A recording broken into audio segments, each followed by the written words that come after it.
Hence, presumably, in this, may I say, disastrous year-end forecast, the only provisions you seem to be making are for increased testing costs. In school, they teach you the answers, then give you the test. Life works the other way round.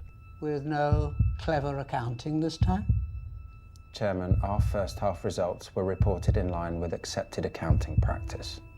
Sooner or later, in any large organisation, something is going to go wrong. In FTSE 100 company Ninebanks PLC, it just did.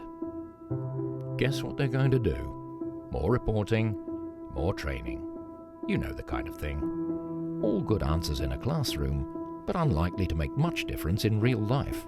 So David, talk to Jane. I gave her your version of the truth, Richard, like the good team player I am. The problem isn't people not knowing the rules.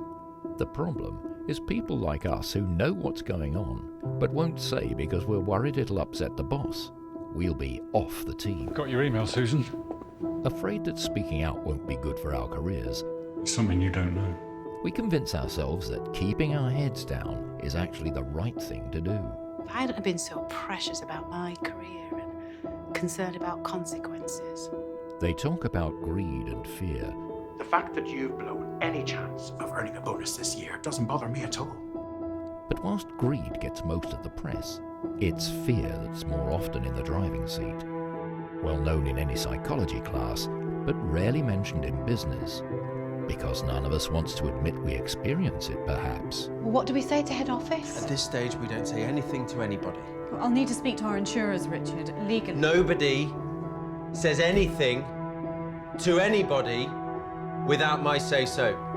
Which doesn't mean we don't get burned when the consequences play out. So we've made a film to encourage people to talk about this stuff. At school, they at least tell you it's a test. Life lets you make up your own mind about what matters. And let's face it, you may not always be the world's greatest judge. The lawyers say pressure was part of the issue. But it's business, right? There's always pressure. I want her to come back here and report to Sir William and me that you are driving ahead with the transformation of Leadgate, and there is nothing else to see, okay? Pressure to deliver. Pressure to help make the numbers. I need something to get me through year end. No promises. And maybe the biggest pressure of all, the pressure to maintain our own self-image. Look, Richard's like a lot of driven men.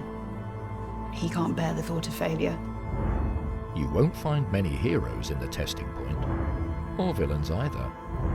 A few people with a dangerous belief in the brilliance of their own judgment, perhaps, but mainly people wanting to do the right thing, just hoping someone else will do the hard bits.